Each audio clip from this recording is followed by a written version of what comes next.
আজকের ব্লগটা শুরু করলাম অনেক দেরিতে, প্রায় এখন 2টো বাজে, দুপুর হয়ে গেছে। তাই এখন আর গুড মর্নিং বললাম না, এখন তো গুড আফটারনুন বলার সময় হয়ে গেল। তো আজ হাওয়া দিচ্ছে, কিন্তু ছাদের রোদটা এত কড়া যে ছাদে যেতে ইচ্ছে করলো না, তাই উঠোনেই দাঁড়িয়ে আছি। এক চিলতে রোদ্দুর গায়ে পড়ছে, এটাই বেশ ভালো লাগছে। আজই ইচ্ছে আছে সন্ধ্যাবেলায় মাকে নিয়ে একটু বেরোবো, কারণ সামনেই ভাইপোর জন্মদিন, কিছু না কিছু তো কিনতেই হবে। তো সেই জন্য সন্ধ্যাবেলায় বেরোবো। তো ভাবলাম সকাল থেকে তো কথা হয়নি, এখন একটু ক্যামেরাটা অন করে আপনাদের সাথে একটু কথা বলে নিই। তো আশা করি আপনারা নিশ্চয়ই সবাই খুব ভালো আছেন, ঠাকুরের কৃপায় সুস্থ আছেন। আমরাও মোটামুটি ভালোই আছি। এখন ঠান্ডা আস্তে আস্তে চলে যাওয়ার দিকে, কিন্তু ঠান্ডা হাওয়াটা দিচ্ছে সকাল থেকে, প্রায় হাওয়াটা দিলে বেশ কনকন করছে। তো আর একটু পরেই তো লাঞ্চ আওয়ার শুরু হয়ে যাবে। লাঞ্চ আওয়ার শুরু হয়ে গেছে অনেকক্ষণই, আমাদের তো একটু দেরি হয়েছে আজকেও। তো একটু কথা হলো আপনাদের সাথে, আবার দেখা হবে সেই সন্ধেবেলায়। মা আর আমি এইমাত্র ফিরলাম। আপনাদের তো দুপুরবেলায় বললামই যে মাকে নিয়ে একটু বেরোবো, সামনে ভাইপোর জন্মদিন, 1 বছর বয়স হলো তার। কিন্তু ইচ্ছে ছিল দোকানটা একটু আপনাদের দেখাবো, কিন্তু সবাই তো আর দেখাতে চায় না, ব্লগে আসতেও চায় না, ফলে ওনারও একটু আপত্তি ছিল। তাই আমি আর দোকানে গিয়ে আপনাদের দেখাতে পারিনি। তো এই হলো গিফট। গিফটটা কি সেটা এই মুহূর্তে আপনার সামনে আমি ডিসক্লোজ করতে পারছি না, কারণ গিফট মানেই তো একটা সারপ্রাইজিং ব্যাপার থাকে। তো সেই সারপ্রাইজটা নষ্ট হয়ে যাবে। যার জিনিস তার হাতে আগে মা তুলে দিক, মার তো সম্পর্কে নাতেই হয়। তারপর অবশ্যই আপনাদের জানাবো যে আমরা কি দিয়েছি। তো এইমাত্র ফিরলাম, ফিরে হাত পা ধুয়ে মা গেল এখন চা করতে। এখন চা নিয়ে বসবো। আজকে ঠান্ডাটাও একটু কম ছিল, হাওয়াটাও সন্ধ্যা থেকে আজকে আর খুব একটা দিচ্ছে না। তো ভাবলাম এই সুযোগ, মা ঠান্ডায় একদম সন্ধ্যাবেলায় বেরোতে চায় না যদিও, কিন্তু উপায়ও নেই। সকালে প্রতিদিনই ভাবি যাব বেরোবো, কিন্তু হয় না, মারও কাজ থাকে। তারপর হয়তো হঠাৎ করে কেউ বাড়িতে চলে আসেন, তখন আর বেরোনো যায় না।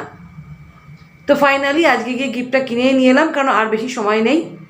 31শে জানুয়ারি দেখতে দেখতে চলে আসবে। এখন বাজে রাত্রির 10টা, আর দেরি করে লাভ নেই, শীতের রাত। মা ডিনার প্রস্তুত করে ফেলেছে। এবার মা আর আমি রাতে ডিনার সেরে ফেলবো, কারণ এখন যদি না খাই, 10টা তো বেজেই গেছে, আর কতই বা দেরি করবো বলুন, মাকেও তো ছাড়তে হবে।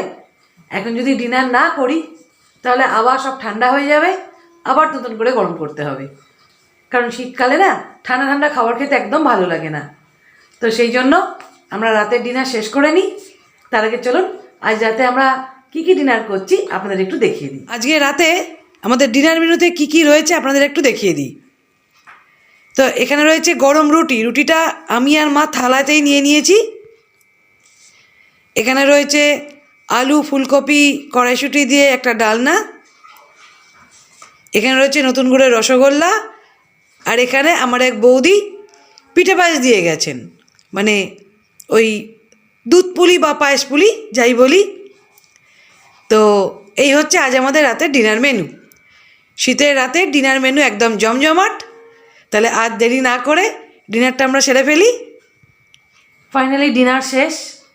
আরও একটা দিন, আরও একটা গতানুগতিক দিনেরও শেষ। আসলে রোজ এই গতানুগতিক কাজ বা দিনের মধ্যে আপনারাও যা বাড়িতে করেন, আমরাও তাই বাড়িতে থাকি, তাই করি। কিন্তু দেখানোর একটাই উদ্দেশ্য যে আমরা যেমন চাই আমার পরিবারের প্রত্যেকে খুব ভালো থাকুক, তাদের কুশল মঙ্গল কামনা করে তারা কেমন আছেন সেসব খবর নিই, আপনারা কেমন আছেন।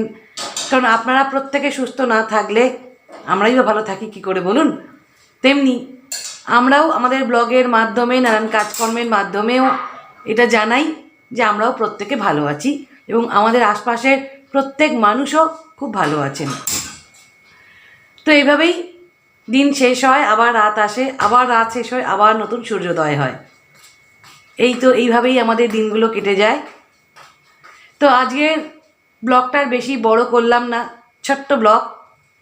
যদি আপনাদের ভালো লাগে তাহলে অবশ্যই ছোট্ট করে একটা লাইক করে দেবেন। আর আমার চ্যানেলের যারা নতুন বন্ধু তাদের যদি মনে হয় যে আমার ভিডিওগুলো ভালো লাগছে তাহলে একটু সাবস্ক্রাইব করবেন। খুব তাড়াতাড়ি আবার ফিরে আসবো নতুন একটা ব্লগ নিয়ে। আপনারা প্রত্যেকে খুব ভালো থাকবেন, সুস্থ থাকবেন এবং আনন্দে থাকবেন। দেখা হবে খুব তাড়াতাড়ি। Good night.